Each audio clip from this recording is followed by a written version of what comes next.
She called me dead weight, then tried to sue me. You're dead weight. She said it with a smirk. 3 months later, she was begging outside my door. At 4:07 a.m., I came home soaked in sweat and rainwater. My hands were raw from tightening bolts in the roof during a storm, and my back felt like someone had driven nails into it. The house was dark. I didn't think much of it. Everyone's asleep, right? That's what I told myself. I kicked off my muddy boots, left them by the door, and staggered toward the living room. Every inch of me was screaming for rest. The last 12 hours had been a blur, working a double shift at the warehouse, then rushing home because the roof started leaking over my kid's room. I patched it alone, in the dark, in the rain. I had maybe $83 in my bank account. Rent due next week. No sick days left. No backup plan. But I was proud of myself. I held it together. I thought I'd earned some sleep. So I collapsed on the couch, still in my work clothes, heart pounding in my ears. Just an hour, I thought. Just enough to keep going. When I opened my eyes, everything was gone. No joke. My wallet? Gone. My work bag? Missing. The duffel I kept by the front door? Dumped out and empty. And my clothes, my actual clothes, were stuffed into 3 black trash bags in the middle of the floor like I was some overnight guest being kicked out. And on the fridge, taped with a bright pink magnet that said, "Wine o'clock," was a note in my wife's handwriting. You're dead weight. Get out. I blinked. For a second, I genuinely thought I was dreaming. You know that weird haze where you're not sure if your brain's just playing tricks on you? But then I heard the door creak behind me. She stood there. My wife. Arms crossed like a bouncer, not a partner. She didn't say a word. Just watched me read the note, like she was waiting for it to click. And behind her? Her son, my stepson, leaning against the wall with this smirk that made my stomach twist. He tossed something at my feet. Keys. To my truck. Go cry somewhere else, he said. Don't come back. And then he slammed the door shut. Just like that. No yelling. No fight. No second chances. Just silence. I stood there for a full minute, maybe more, staring at the closed door like it was going to open again. It didn't. I picked up the keys. I got in my truck. I sat in the front seat in the same clothes I'd worked 16 hours in. My hands still had roofing tar on them. My boots were soaked through. And I laughed. Not because it was funny. Because if I didn't laugh, I was going to lose my mind. I slept in that truck for 3 nights. Outside of a gas station. Wrapped in an old hoodie that smelled like oil and wet gravel. You want to know what's wild? No one called. Not my wife. Not my stepson. Not even a damn neighbor. I was invisible. And I started thinking about all the little things I ignored. The subtle digs. The way she stopped asking about my day months ago. The way my stepson would make jokes at my expense and she'd just laugh. They'd been building this moment. Planning it. And I never saw it coming. 3 days in, I finally scraped together enough pride to go stay with my coworker Kyle. Slept on his couch. Borrowed his shampoo, wore his extra flannel to a job interview for a second gig. Because rock bottom doesn't give you time to grieve. It makes you hustle. I started clawing my way back. It took 2 months of side jobs, sleeping 3 hours a night, and eating ramen out of gas station microwaves. And then one day, my phone exploded. 47 missed messages. 13 voicemails. All from one number. My wife. Suddenly, she wanted to talk. Suddenly, she made a mistake. Suddenly, I wasn't dead weight anymore. But let me tell you something. I didn't even listen to the first voicemail, because by then, I already knew the truth. This wasn't about love. It was about survival. Hers, not mine. And when I tell you what I found out next, you'll understand why I didn't just walk away. I disappeared. I stared at the screen for a solid minute. The missed calls. The texts. The voicemails. Every instinct in me wanted to delete it all without listening. Just hit clear all and keep moving. But curiosity, man, that's a drug. So I tapped the first voicemail. Just one. Her voice was shaky, like she'd been crying. Hey. I know you probably won't answer. But, can we talk? Please. I messed up. I didn't mean what I said. Things got out of hand. Just, please call me. I snorted. Messed up? That's what we're calling it now. She kicked me out like I was trash. Didn't even let me shower. No explanation, no apology, just a note and a smirk from her kid. And now I was supposed to play the understanding husband? I let the rest of the voicemails pile up untouched. But something about the timing bugged me. Why now? Why the sudden change? So I texted back. Just one word. Why? 10 seconds later, 3 dots. Then nothing. 10 minutes later, another voicemail. I didn't listen to that one either. Instead, I called Vanessa. Vanessa is her cousin. The one who always made too many margaritas at family parties and told me the real stories behind everyone's fake smiles. She picked up on the second ring. Took you long enough. Her voice was sharp. No hello. Did you know? I asked. Silence. Vanessa. She sighed. I tried to warn you, she muttered. You just didn't want to hear it. My pulse spiked. Hear what? Another pause. Bro, she's been talking about leaving you for months. Said she was tired of being married to a nobody. Thought you'd never get promoted, never make real money. She was waiting for the right moment. My throat closed up. And the right moment was, what, exactly? Vanessa scoffed. After you finished fixing the damn roof, apparently. Classy, huh? I sank into the armrest. I didn't know whether to laugh or scream.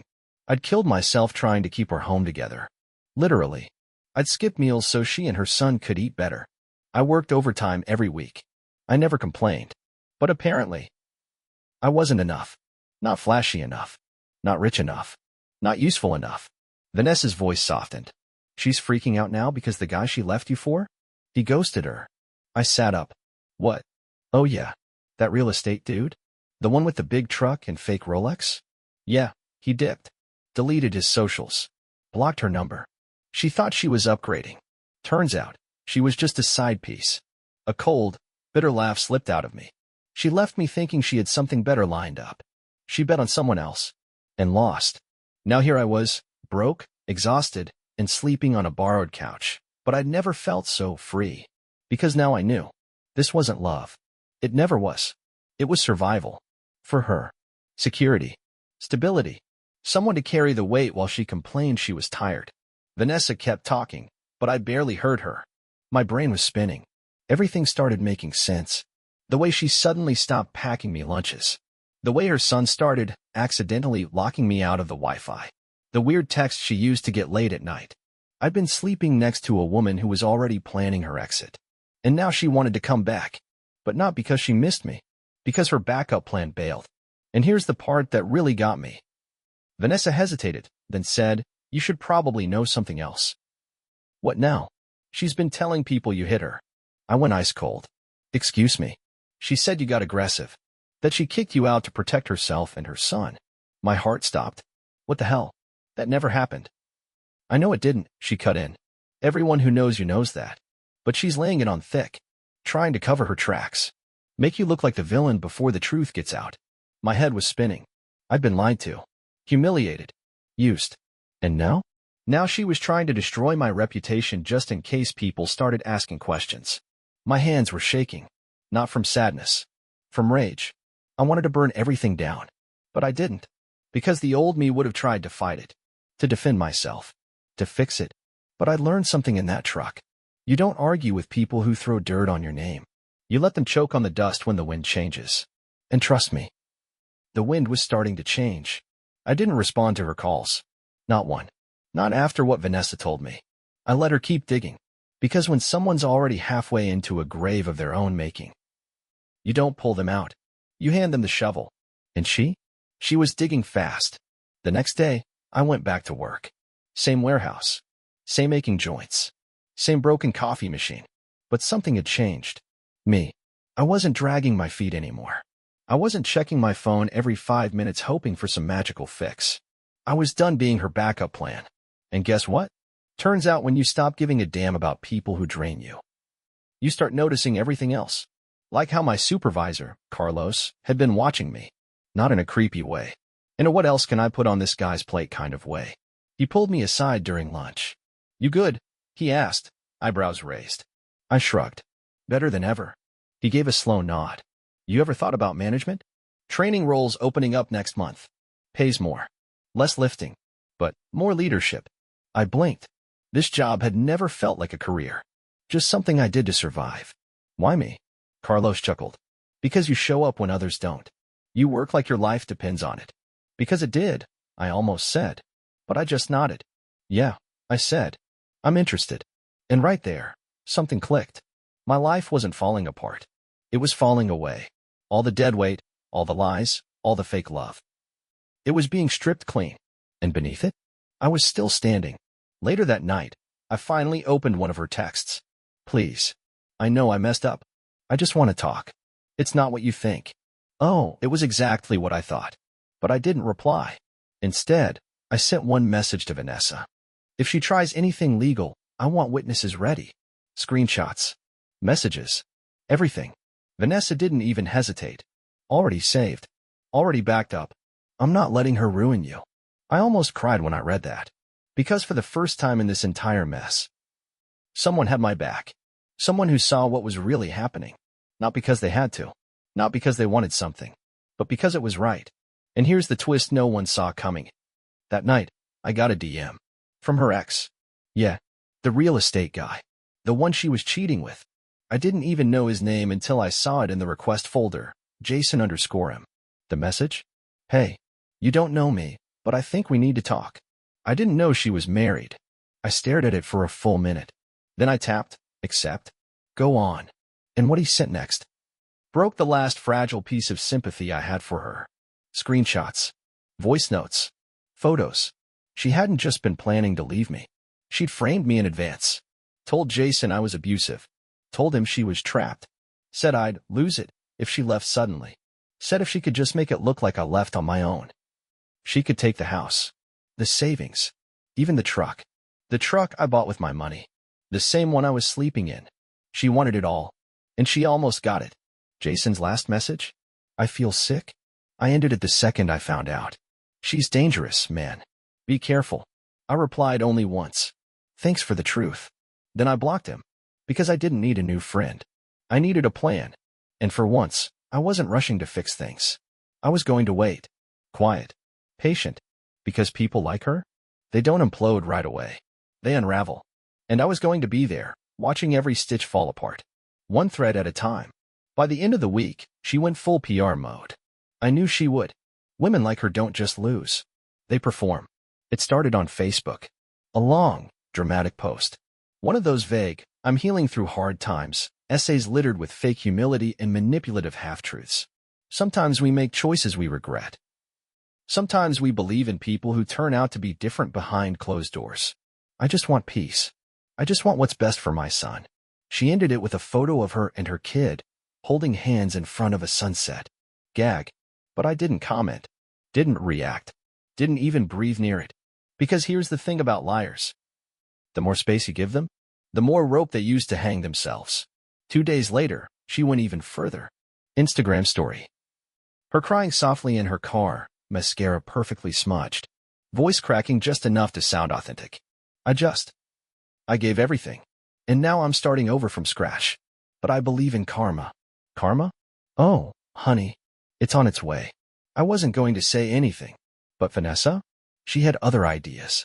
She sent me a screenshot from the comments. Jason, the guy she cheated with, had commented. This is disgusting. Tell them how you lied to everyone. Tell them how you set him up. Boom. Her image? Shattered. She deleted the story within the hour. But the comments were already screen captured, reposted, and passed around like wildfire. The group chats exploded. And that was just the beginning. Because apparently, when Jason found out she was married, he didn't just ghost her. He warned people. Turns out he wasn't her only side guy. Yeah, there was another dude. And maybe more. And they were all starting to talk. It was like watching a dam crack. Everything came flooding out. She bragged about manipulating me to get out of the struggle. Told people she deserved better than someone who worked with his hands. Claimed she was emotionally unsafe, while telling Jason I was boring and easy to control. Every mask she wore? Gone. And her precious public image? Burning. I got a text from Vanessa that night. It's bad. Her aunt just messaged me asking if it's true. I didn't even answer. Let her squirm. But the best part? I hadn't said a single word. I didn't post anything. Didn't defend myself. Didn't even hint at the truth. Because when the truth is loud enough, you don't have to shout. You just have to wait. And while she scrambled to patch the holes in her story, I was already moving forward. Kyle, my coworker, introduced me to a buddy of his who flipped houses. Said he needed help renovating a property. Offered me solid money under the table. 2 days later, I was holding a sledgehammer, tearing out drywall like it owed me rent. Felt good. Therapeutic, even. I was earning again, saving again, rebuilding literally and metaphorically. Meanwhile, I started getting weird texts, random numbers, stuff like, "You should be ashamed of how you treated your wife. Men like you make me sick. Cowards always run." At first, I was confused. Then I realized. She was trying to flip the script. Make me the abuser. Make herself the survivor. Classic move. But again, I stayed silent. Because guess who wasn't staying silent? Jason. He made a whole post. Detailed everything. Screenshots. Messages. Dates. Names. Her survivor story? Demolished. She deactivated her Facebook within hours. Vanished from Instagram the next day. And just like that, she was gone. No more public posts. No more fake tears. Just silence. But the silence wasn't peaceful. Because the next knock on my door wasn't digital. It was real. And it wasn't from her. It was her son. The same one who laughed while she kicked me out. The same one who threw my keys at my feet like I was trash. And the moment I opened the door and saw him standing there, face pale, I was darting like a scared animal. I knew. Something had changed. I opened the door and froze. There he was. Her son. The same kid who smirked when I was kicked out. Who watched me get humiliated like it was a comedy show. Now, he looked like he hadn't slept in days. Eyes bloodshot. Shoulders sagging. Hands jammed deep into his hoodie pocket like he was holding himself together by thread. I didn't say a word. Just stared. Waiting. He finally looked up at me and said, "Can I talk to you?" My gut reaction? Slammed the door. But something in his voice. It wasn't arrogance anymore. It was fear. I stepped aside. Didn't say, "Come in." Didn't say, "Make yourself at home." I just let the silence do the talking. He sat down on the edge of the couch like he wasn't sure he deserved it. I leaned against the wall, arms crossed, watching him like a hawk. He rubbed his palms together. Then he said the words I never expected to hear. "She told me to lie." My stomach clenched. "What?" He glanced up, ashamed. "She made me say you were violent. Told me if anyone asked, I had to say you'd snapped, once." My jaw clenched so hard I thought I might break a tooth. "And you just went along with it?" He shook his head fast. "No. I didn't say anything to anyone. I swear. I thought she was just mad. I didn't think she'd go this far." I didn't reply. I couldn't. I was shaking. Not from anger. From vindication. I wasn't crazy. I wasn't paranoid. She really was trying to frame me.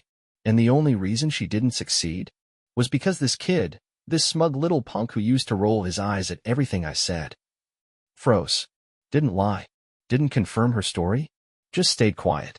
He took a shaky breath. "She told me you were holding us back. That you were dead weight. But you were the only one actually trying." My eyes flicked to him. "Why are you here now?" He swallowed. "She lost her job. Rent's due. And the guy she was seeing? He's threatening to press charges. For fraud." My heart stopped. Fraud. She used his credit card. Said he owed her. Maxed it out on furniture and clothes. I blinked slowly. "You mean the stuff that's still in the house?" He nodded. "She told me not to answer the door for anyone. That if a guy in a suit came by, I had to lie." I exhaled through my nose. Jesus. This wasn't a breakup anymore. This was a crime scene. "She's spiraling," he whispered. "Like. I don't even recognize her. And I don't know what to do. I don't have anywhere else to go." He looked up at me. Eyes wide. Desperate. "Can I stay here?" I didn't answer. Because everything in me was screaming no. But another part of me was watching a kid who just had his entire worldview shattered. A kid who realized the person he trusted most was a monster. So I said the only thing I could. "One night." His shoulders dropped with relief. He nodded fast. "Yeah, okay. That's fair." I pointed to the floor. "You crash on the couch. No Wi-Fi. No calls. No drama." He nodded again, eyes on the floor. And for a moment, there was silence. Then quietly, "She lied about everything, didn't she?" I didn't answer. He already knew. That night, I barely slept. I kept waiting for the other shoe to drop. That maybe this was a trap. That she sent him to dig for dirt. Or beg for money. Or both. But morning came. And all he did was make himself a piece of toast and ask if I needed help with anything. He didn't ask for a charger. Or for cash. Or for pity. He just sat there. Still. Quiet. Processing. And that's when I realized. He wasn't like her. He'd been raised by her. But he wasn't her. At least, not yet. He waited until the second night to tell me. After we'd both eaten leftover pasta and sat in the quiet for a while, TV off, no music, just the hum of the fridge and the occasional sound of his spoon scraping the bowl. He didn't look at me when he spoke. You know she did this before, right? I turned my head slowly. Did what? He didn't blink. Didn't pause. Just stared into the empty bowl. Lied. Set someone up. Got them kicked out. I stayed completely still. He kept going. Her last boyfriend. Before you. He was some guy she met at a job training thing. Real nice at first. Bought her stuff. Helped with rent. Even helped her get full custody of me. My jaw tightened. She told me he hit her, he said softly. But he didn't. I know he didn't. Because I was there. He finally looked up at me. His eyes didn't look scared anymore. They looked haunted. He just told her no once. Said he wouldn't co-sign on a car she couldn't afford. That same night, she told me to pack my things. Said we had to make a scene. Said if we played it right, we'd get everything. I couldn't breathe. He rubbed his hand across his face like he was trying to scrub the memory away. The next day, she had a restraining order filed. Told everyone he was dangerous. Said he threatened me. That part hurt the most. He exhaled hard. I lied for her. Back then. Silence. The kind that hurts your chest. He lost everything. He whispered. His job. His apartment. His car. And I just went along with it. My throat felt like it was closing. Why are you telling me this now? I asked quietly. His voice cracked. Because I don't want to be her anymore. And just like that, I saw him. Not the smug, cocky kid who mocked me before. Not the angry teenager with a chip on his shoulder. I saw a boy who was never allowed to grow up with truth. A boy who watched the people he depended on manipulate, deceive, destroy, and was taught to help. He was trying to break free. And breaking free? Hurts. I leaned back, processing. She'd done this before. This wasn't her unraveling. It was her pattern. A cycle. Use. Bleed dry. Replace. Repeat. She was never blindsided by hard times. She created them. And now, that pattern had a crack. A big one.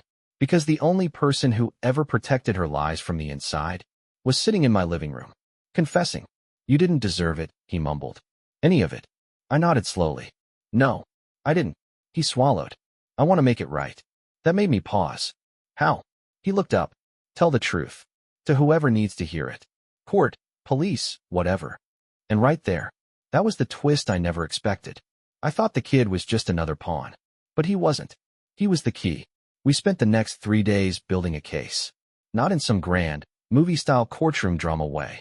More like folders, screenshots, voice memos, logs, receipts.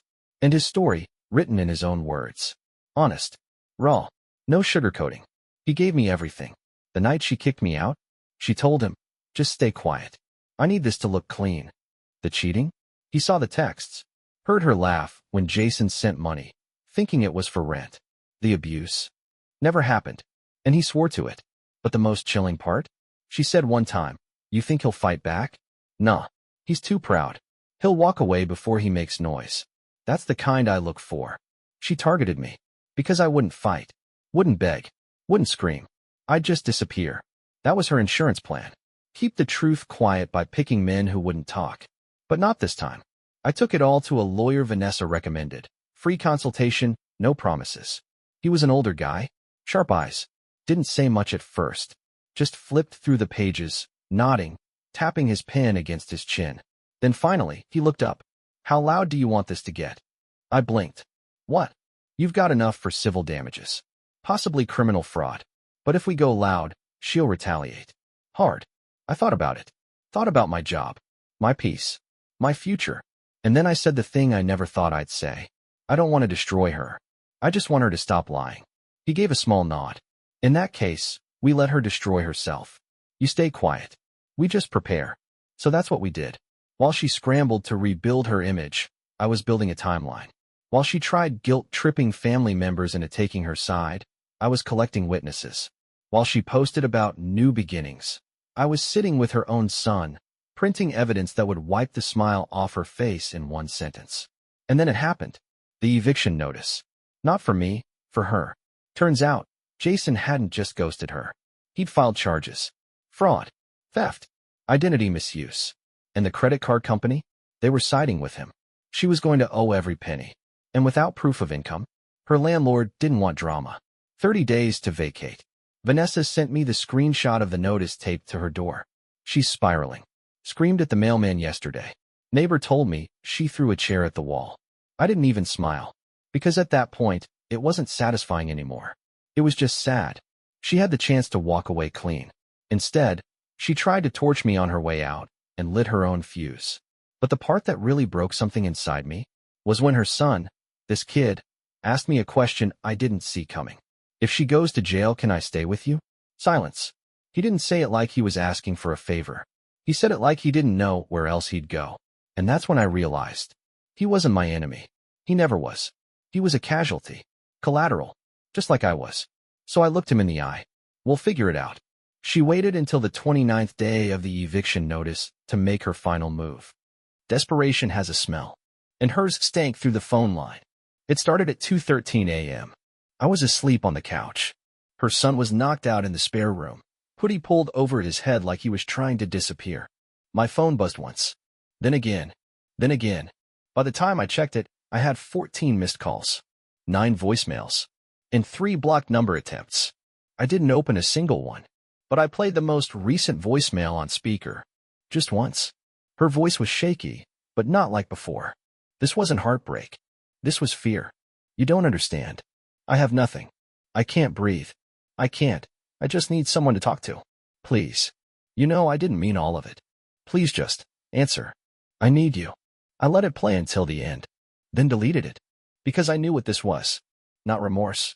Not an apology. A reset. She wanted a reset. A redo. A second chance at the lie. I wasn't giving it to her. Her son walked into the living room, hair messy, eyes groggy. Was that her? I nodded. He sighed, rubbed his temples. She's not even crying for help. She's crying for control. That hit harder than he knew. Because he got it. He saw her now. For what she really was. And in that moment, something shifted permanently. The guilt that used to knot up in my chest every time she texted? Gone. The echo of her voice in my head? Silent. She wasn't a partner. She was a parasite. And I had finally stopped feeding her. That morning, she showed up. Yep. Pulled right into the driveway in a borrowed car. Banged on the door like it was her house. And when I opened it, barely, just a crack, she gasped like I was her lifeline. You don't get it, she whispered. I made a mistake. I raised an eyebrow. Which one? You're gonna have to be more specific. She blinked, like she hadn't prepared for that response. Then her face collapsed. You're the only person who ever cared about me. Everyone else used me. You think Jason loved me? He wanted a body and a housemaid. I didn't flinch. And me. You were safe, she admitted. I didn't think you'd leave. You were just there. I don't know why I did what I did. I panicked. Okay. She was unraveling. Tears. Pacing. Muttering. They're gonna evict me. I don't have anywhere to go. I can't sleep.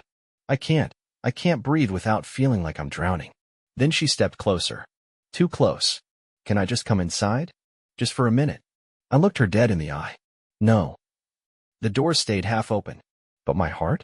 Shut. Please, she begged. We can start over. I can do better. I almost laughed.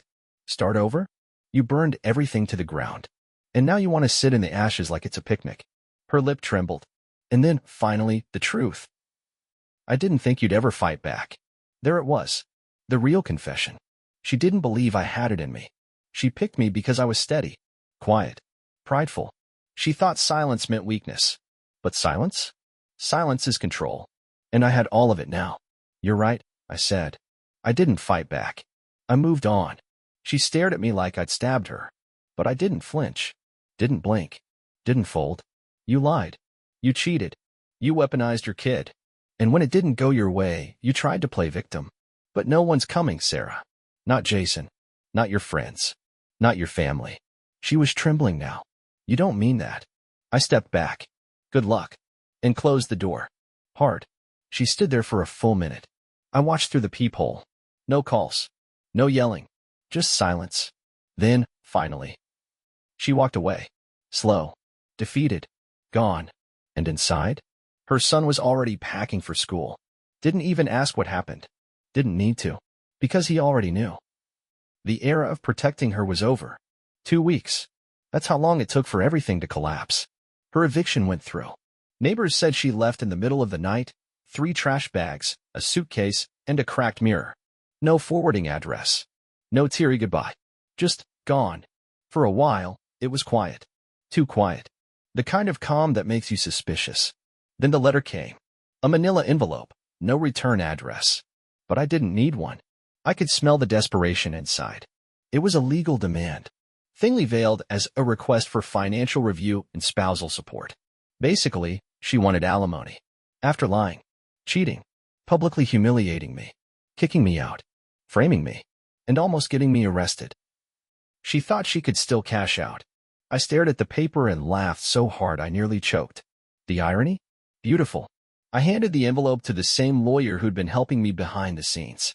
He skimmed through it, raised an eyebrow, then handed me back a thicker envelope. This is what we'll send in return. Inside? Every file, every log, every witness statement, her son's testimony, screenshots, bank statements, timeline, dates, receipts, Jason's formal affidavit, a copy of the fraud report from his bank, a summary of potential charges under state law. With a calm smile, my lawyer asked, would she prefer we respond through family court or criminal? That was the moment I realized. This wasn't about revenge anymore. It was about closure. See, I used to fantasize about payback, her getting arrested, publicly shamed, destroyed. But now, I didn't need that. I had something better. Peace. Because I didn't have to ruin her. She did it herself. All I had to do was stay standing long enough for the truth to catch up. And it did. Hard. We sent our response. No threats. No drama. Just evidence. She didn't reply. Didn't even show up to her own initial court hearing. Her lawyer, if you could call him that, quit 3 days later, citing conflicts of interest. The court dismissed her claim and sealed the record, but not before filing a permanent injunction. She couldn't contact me again. Not by phone. Not by text. Not through her son. Not even through a third party. She was legally erased from my life. And when I told her son, he didn't cry. Didn't argue. He just nodded once. Good.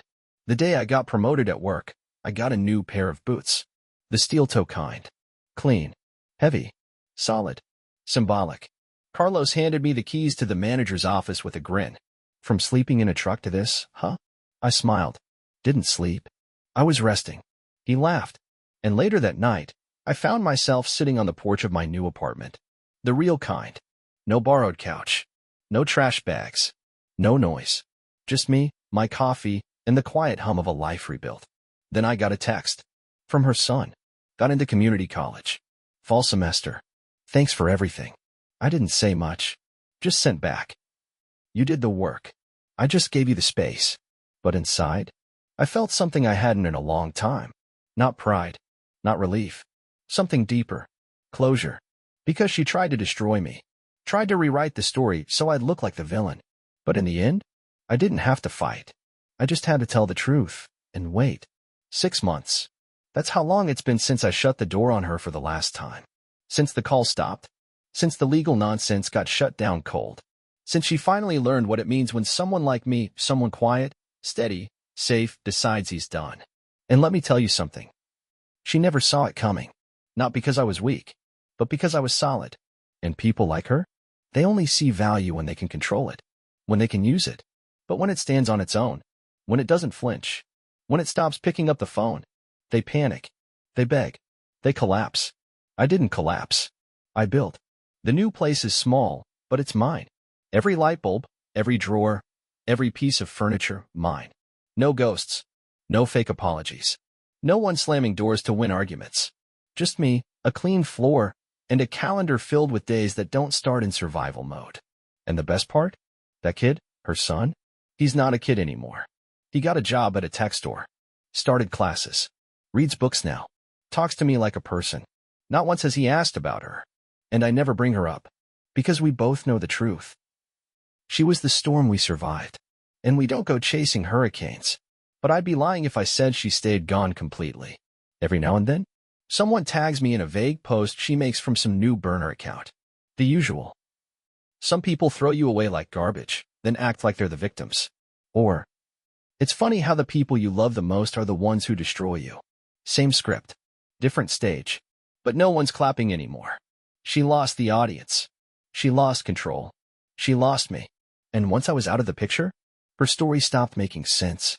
Because without a villain, there's no tragedy, just accountability. And that's what she always feared most. Not losing love, not losing money, losing power. The last time I saw her wasn't even in person. Vanessa sent me a photo grainy, taken from across a parking lot.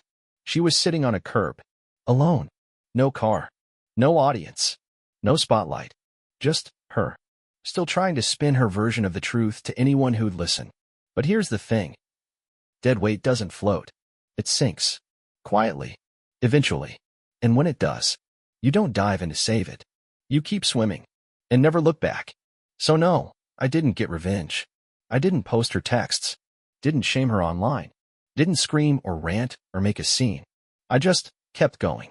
And while she was out there yelling he ruined me into the void, I was busy living the life she said I was too small to build.